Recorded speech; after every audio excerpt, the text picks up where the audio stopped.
See what I mean? Weak. This can't go on, Mrs. Davidson.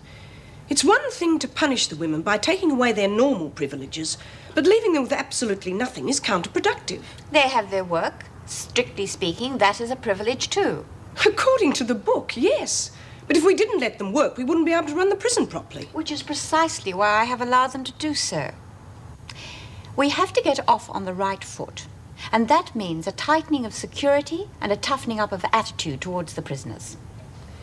We've tried that before, and it always ends up in total disaster. That's probably because in the past we haven't backed our actions with sufficient solidarity. But the women have got to have some incentive for good behaviour. Point taken, Mrs. Morrison. We'll discuss that later. At the moment, I am trying to impress on everybody the need for solidarity within our ranks. The women are encouraged to be unruly the moment they see any divisiveness amongst the officers. I have made my decision, and I expect your complete support. If we can't show the women who is in control here, then believe me, the department will step in and do it for us. I'm sure none of us want that to happen, do we?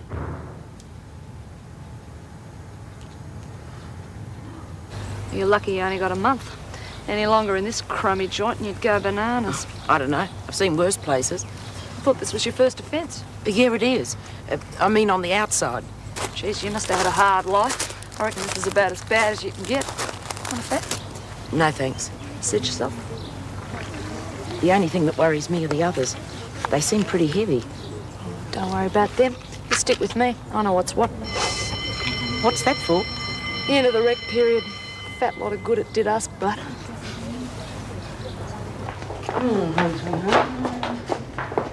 Smith and Latham in their cells? Yes.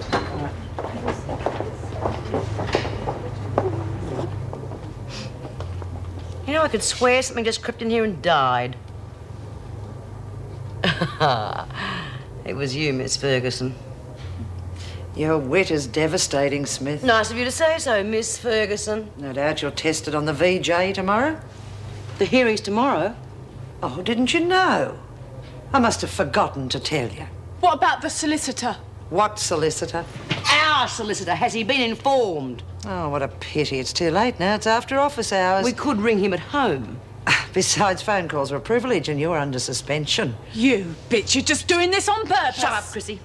I think you'll find that phone calls are all right when they have to do with legal representation of Miss Ferguson. That's not strictly accurate, Smith. I'm sorry, Miss Ferguson, I couldn't help overhearing. You don't have the right to phone your solicitor. But your solicitor does have the right to be informed that your hearing's been set. Isn't that so, Miss Ferguson? Yes, of course. I was about to do that myself, as a matter of fact. I bet she doesn't.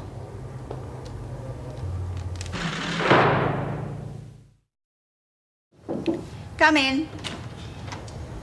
The VJ's here, Mrs. Davidson. Oh, send him in, please. Smith's case will be heard first, and you better keep Lawson available. He'll probably want to question her as well. Right. And Mr. Goodwin? Welcome, how are you? Fine, fine. Well, this is a bit of a change. Yes, we're not quite organised yet, but we're getting there. So Smith's in trouble again. Yes. I gather the attack took place during the fire.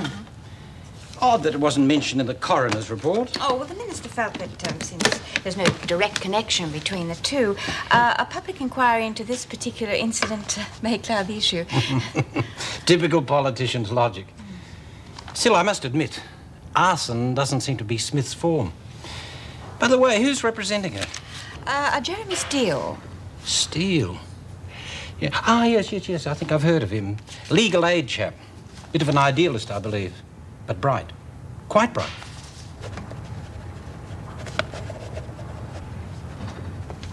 You've got a funny idea of prisoners' rights in this place. Sorry? Well, somebody must have known the hearing was set for today. Why wasn't I given any warning? You mean you weren't told? An anonymous message on my answer phone. Hardly what you'd call official notification. The officer must have forgotten to leave her name. Those machines affect some people like that. Yes, well, I'd sure like to know who that officer was. Because I've got a feeling if she hadn't called, nobody else would have. Would you like to come with me? The hearing's about to start.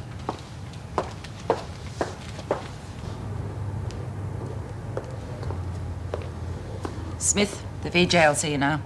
What about me? You can report for work. I shouldn't think he'd get to you till after lunch. Oh, hell. B, good luck. Yeah. You say you haven't had a chance to consult with your client immediately prior to this hearing. I didn't know until this morning that the hearing had been set. That was very remiss of someone. Well, I can't understand how that could have happened. Well, never mind that now.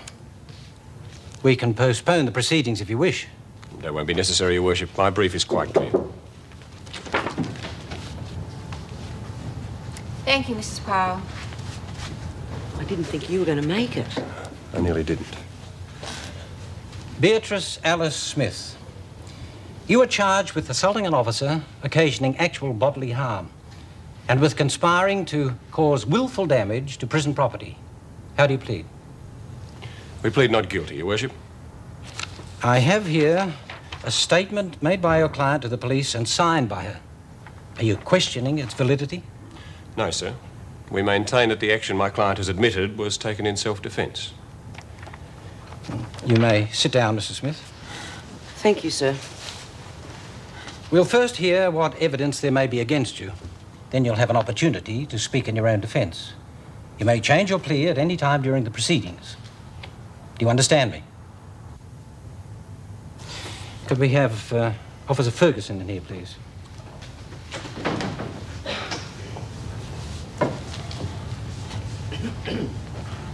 Miss Ferguson, you are required to take an oath.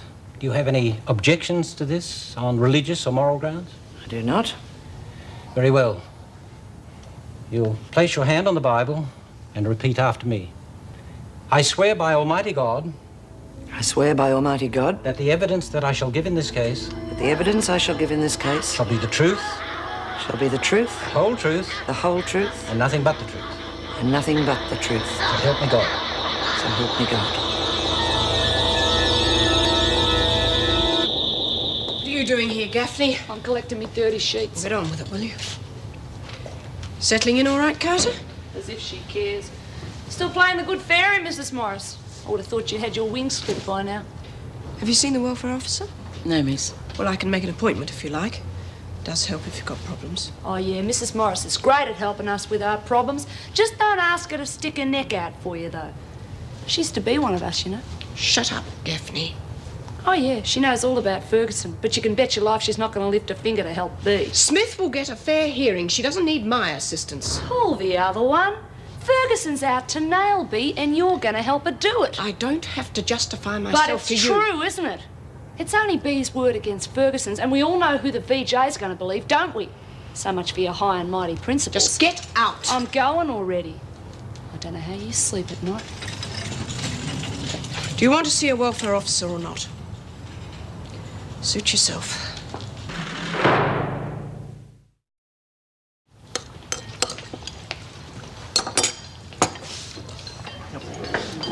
You going to eat that? Feeling bad enough without it. I wish I knew what was happening to Bee. Why, it only make it feel worse. Oh, very funny. I'm telling you, if I get lumbered with any more than damages, I'm dobbing you in and all. You can't do that. I know. You want to watch? Paddy, you been questioned yet? Yeah, just now. How'd it go? Awful. I reckon Bee's in dead trouble. What did you say to them? What could I say? I told them the truth, but it didn't do any good. Ferguson reckons we're all ganging up on her. It doesn't matter what any of us says, that's what they're going to believe. Lawson, if you want something to eat, you better get it now. I just wish there was something I could do. You heard what Paddy said. Nothing's going to help Bee. If the whole story comes out now, it'll only be worse for her. This is turning out to be quite a story. From what I've heard so far, Smith should be up on a charge of attempted murder. I'm amazed the department has decided to treat it as an internal matter. Oh, prison officers attacking warders is hardly an image the department wishes to encourage. Oh, it's hard enough to attract new recruits to the prison service without telling them in advance they're likely to be whacked on the head, eh? Well, prison officers are not regarded with any great sympathy by the general public.